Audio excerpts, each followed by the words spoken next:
In a moment, I was going to spar with my boxing coach for the first time ever, and I was about to find out if size can beat skill and experience. But let's start at the beginning. After losing my second MMA fight, I realized that my kickboxing training did not teach me enough about using my hands. So I decided to go on a journey of boxing and to challenge myself by sparring much more experienced boxers in their field of expertise, believing that if I won't challenge myself enough, I will never improve significantly and I'll never become a much better fighter. I was also looking forward to gauge how bad or good I am in pure boxing, as this was going to be my first pure boxing sparring ever. But before I was ready to spar, there were some other problems and challenges in my way. Aside from doing a couple of private boxing classes and some gym work, I haven't been training or sparring for over 3 months due to an injury I got while preparing for my latest MMA fight. And the injury was a bad one. I had a pinched nerve in my lower back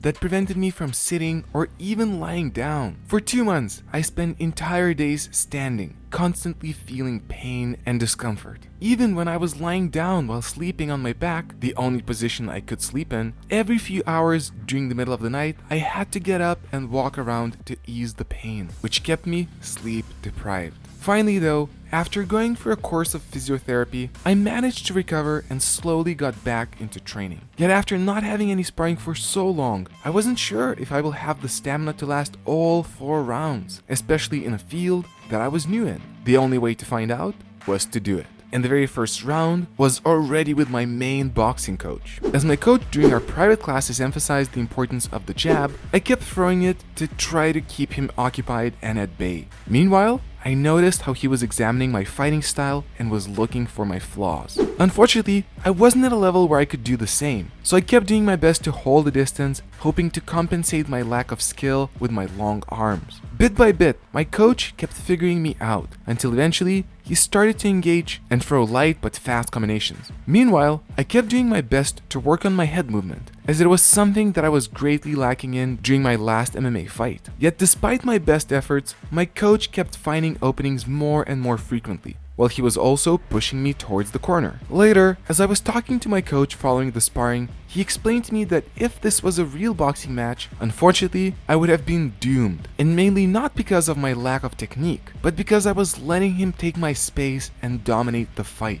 This was a fascinating discovery for me, as the more my coach explained, the more I realized that striking skills is not the only factor that leads to victory. It is also the ability to stay your ground, block the opponent's punches, and make them pay for entering your space, while constantly trying to dominate their space. This then made me think about sparring in a whole different way. Where in the past, I was focusing on trying to hit my opponent with clean strikes more than they hit me, playing a sort of a game of tag, but now adding the dimension of controlling space and dominating it opened my eyes to how much more complex and fascinating fighting can be. Unfortunately, as the bell rang and I was about to have my second sparring, I still didn't know this. And to make things even worse, my second sparring was my coach's brother, the second owner and co-head coach of the boxing gym. During this sparring, I started off by constantly throwing out the jab again to manage the distance, while also trying to catch the co-head coach as he was attacking me. My fatigue was slowly starting to build up, but by then, I still didn't know just how much in trouble I was. It turns out that the co-head coach, something I learned only later, had a very different sparring approach from my first boxing coach. The co-head coach was a lot more focused on volume, constantly moving and attacking,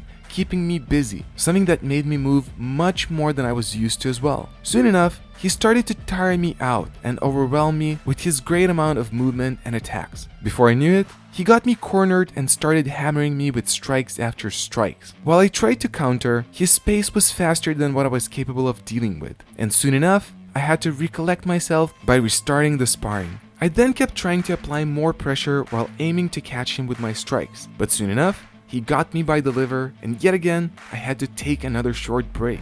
The co-coach was then kind enough to let me work him by the ropes, as well as by dropping down his hands and opening his defense to give me an advantage. Even still, he got me again by the ropes and tired me out once more with his pace. By the end of the second round, I was already feeling exhausted, but that was just the middle of the session. I had still 2 more sparring rounds ahead of me that were full of their own unique challenges. Next up, I got a chance to spar with someone who was as tall as myself, something that was a rare occasion, but what I needed greatly, as not being used to tall fighters got me in trouble during my last MMA fight as well. During the sparring, we both seemed to focus on fighting on the outside. We had some good exchanges, but as time kept passing by, I started to feel my energy leaving me more and more. The more tired I became, the less volume I kept producing with my strikes, which gave my opponent an opportunity to attack me more and to take more of my space. While I did my best to defend and counter, with so little energy left, things didn't seem to be going down in my favor. And then the forced sparring began. By the way, it turned out that my forced sparring partner knew me from my YouTube channel, so that was cool. But now, back to the sparring. Beforehand, I learned that this opponent was preparing for his first amateur fight, but despite fighting in a heavier category than myself, he was great at going at a controlled pace. During the sparring, I did my best to preserve my energy and kept looking for openings. Luckily, sometimes the openings did present themselves to me. I also noticed that my sparring partner was giving into pressure similar to myself, so I decided to use it against him by pushing him more and producing more volume, eventually getting him by the ropes. This strategy seemed to be working, but producing more volume also burned out even more of my energy that I didn't have much left off to begin with. Using up my energy led me to back down to preserve my energy once more, eventually leading to sloppier boxing and finally to a request for a short break.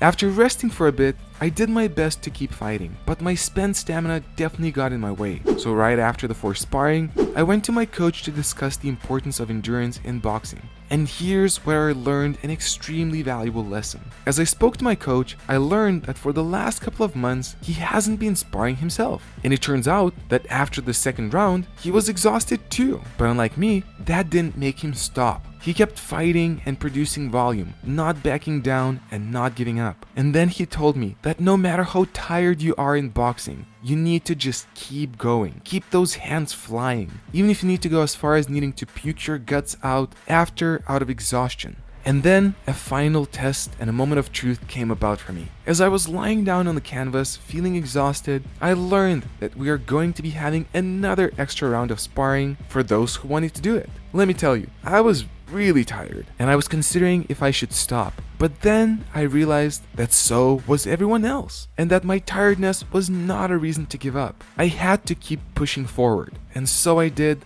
by starting the 5th boxing round to see if I could still push through. During this round, I was also going to spar someone who I heard tends to go harder. In the past, I would have avoided such a sparring partner, but after my second MMA fight, I realized that I was relying on my comfort zone in sparring too much. During my MMA fight, I was not used to heavy strikes, mainly because I was so focused on light sparring only. So even though it was scary and uncomfortable, this time I decided to not avoid someone who likes to go harder in order to once more challenge myself and to elevate myself to a higher level, since only when we are uncomfortable, we are really motivated to change and become better. Despite being cautioned that this sparring may be harder, my partner still seemed to go pretty light, aside from a few heavier shots, while I did my best to get my strikes in and to keep him at bay. My long arms gave me a big advantage here, and I managed to push myself all the way until the end. And as a result, I took away a very valuable lesson, that boxing is not about being invincible, it's about not giving up. And I also became reassured that being on this boxing journey and pushing myself out of my comfort zone, fighting with better fighters in a field that is new to me, is the way to go. And I'm excited to see where this journey will take me next. If you want to see what I learned and how I progressed over a course of a year in kickboxing, click on this video right here. Thank you for watching, and as always, I wish you to own your journey.